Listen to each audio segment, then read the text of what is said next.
So, 2 days ago, Bosnia tied to Austria 1-1. A game where we were leading in the 79th minute and we score a goal, or 77th minute. Gregorich, whatever his name is. And now, today was a draw for the World Cup Playoffs, and we have Wales in the semi-final, boys. That is a big question for Bosnian football. In this video, I'll be explaining everything from our youngsters to our manager and the politics behind this country's football. Okay, let's be real with each other.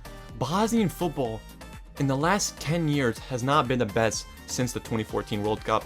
We went from ranked 13th in the world to all the way now to 71st. Yes, we beat Romania 3-1 in a thrilling match. Esmir Baraktarevic, as you can see in the back of my score of the worldie. Okay, but there is some slip-ups. Our manager, Sergej Barbaras, doesn't want to play our youngsters, Kerim Alajbegovic and Esmir Baraktarevic, starting together. So, by the time you guys are watching this could be a Friday, but on Thursday, November 20th, Bosnia drew up against Wales. A strong national team where they had been getting some recent form, winning 7-1 versus North Macedonia, but losing 3-0 to England. Yes, they are a good squad, but I do think with our youngsters, Amar Dedic, and all these other players who play for these big clubs, if we just come together in March, we can definitely win this game. Back to Bosnian football. In the Nations League, we actually got 4th out of a group from Germany, Netherlands, and Hungary. Not a single win, 2 draws, and 4 losses. And I'm not sure, but in the whole 2024, Bosnia didn't win a single game. A single game, Bosnia, this team didn't win a single game. That is a horrible stat. On the other hand, Wales just finished 2nd in their World Cup qualifier group, with Belgium getting 1st. Obviously, no one was expecting Wales to be this good, but they are in the group with North Macedonia, Kazakhstan, and Liechtenstein. Wales' recent form in the last 5 games have been a loss, win, loss, and 2 wins in a row. Okay, they are a good side, but I do think Bosnian football is much better than them because we have much better players at bigger clubs. These youngsters coming in. Finally, Bosnian football is investing in their youth after many years of not doing that. That's why in 2020 we were so bad we failed to qualify for the Euros, World Cup. Because back in I don't know what year, but we did lose 2-1 to Ukraine in the playoffs. I think it was for Euros. That really hurt us a lot. But yeah, that was a crazy instance for our country. That really dropped us down a lot. Looking at Bosnia's recent form, our first qualifier match versus Romania, we won 1-0. Yes, a lot of Romanians may say it was controversial because our midfielder, Benjamin Tahirovic, had a penalty or a handball in the box. Editor, pull up that picture. Personally, I don't know how we didn't tie that game. I think Romania should have got the pen. That was a clear handball. But in our second game, we played at home versus Cyprus, where Cyprus got a red card. We only won 2-1, and I'm pretty sure that was when Edin Dzeko saved us.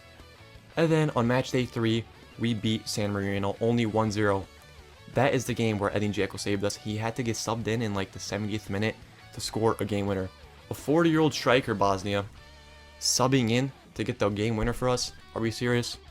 That was really where a lot of heads turned, and we questioned our manager, Sergej Barbaras. Some may say he's gotten lucky with his wins. Some may say he's a tactical mastermind. But you can really see that these wins are very sluggish against these worser teams. Then Bosnia played a friendly versus Slovenia where we lost 2-1. We weren't really worried about that. It wasn't really a big game. Then on match day 5 out of 10 in the World Cup qualifiers, we beat San Marino 6-0 away. That was where we actually got some form in, okay? Because after that, we went on 4 days later, but lost 2-1 to Austria at home in Zenica, where Sabitzer scored a nice volley on us, and I'm pretty sure Gregorich, the guy who scored 2 days ago, scored in this game as well. Bosnia did tie it up with the 1-1 goal by Edin Dzeko. Again, we're relying on a 40-year-old striker to score for us, which is kind of sad. But then on October 9th, we were winning versus Cyprus away 2-0 at halftime. Then ended the game 2-2. With a controversial penalty for Cyprus, they tied it up in the last minute. That game was really... If we won that game and we won versus Romania, that 3-1, we would have really secured first And that tie that we had versus Austria 2 days ago was all we needed. That is where some heads turned, and we said, we lost hope. The playoffs is over. We can't get first. We might as well just go for playoffs. Then we played a friendly versus Malta, 4-1. No one cares about Malta. Bye-bye. Then match day 9 out of 10. Bosnia played Romania, where we, at halftime, we were losing 1-0 by Romania, a good goal. And Austria 1-1. That Austria game, I want to explain.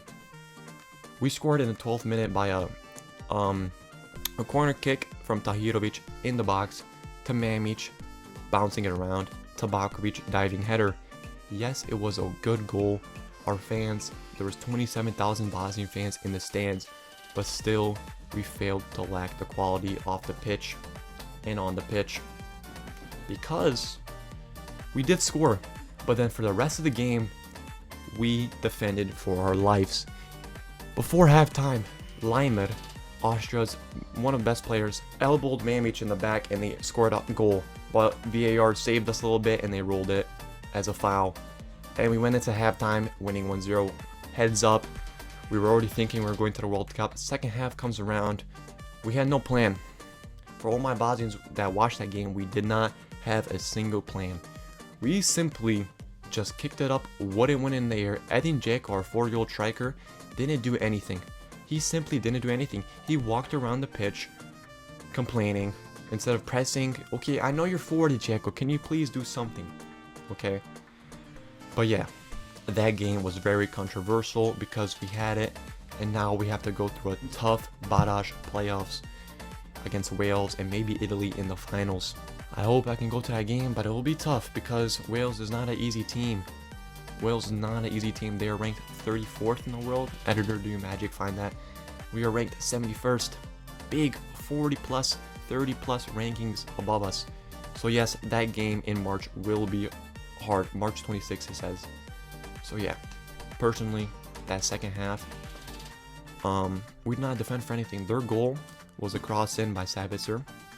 Goalie falls down, hits the bar. Our center back, Hajduk Dunic, standing like a stick, turns around. Gregoric comes flying in, scores a decisive goal to send Austria to their first World Cup since, no, second World Cup since 1998. Big props to them, but I do think we will do it in the playoffs. It will be hard, but I think Bosnia will do it. Looking at our youngsters like Esmir Bajraktarevic, American native that was born in Wisconsin, played in the MLS, that's how he got his jersey, and New England Revolution made the big transfer to PSV Eindhoven. He has been balling there, but a lot of controversial is saying that Peter Bosz, the manager, needs to get out or send him on loan. There has been looks from Bournemouth, a Premier League club, because he did really good versus Romania, man of the match. Our other youngster, Kemal Ajbegovic, who's at Salzburg, is really balling out in the Europa League and Austrian Premier League, Bundesliga, whatever. Omar Dedic, our right back, who we were missing for that Austria game. Our main center back, Nikola Katic, who plays for Schalke. Omar Dedic, who plays for Benfica. Big pieces of the team that we are missing. Our other center back, Tarik Muharovic, something like, I'm sorry. He plays for Sassuolo in the Serie A, and he is getting looks from Juventus again. Are good. Omar Mamic, who plays for Victory Plzeň in the Czech Republic League, is really balling. He's a fast-paced player. He came from the second division of Bosnia straight to the Czech Republic first division. That is big props to Omar Mamic. Good job.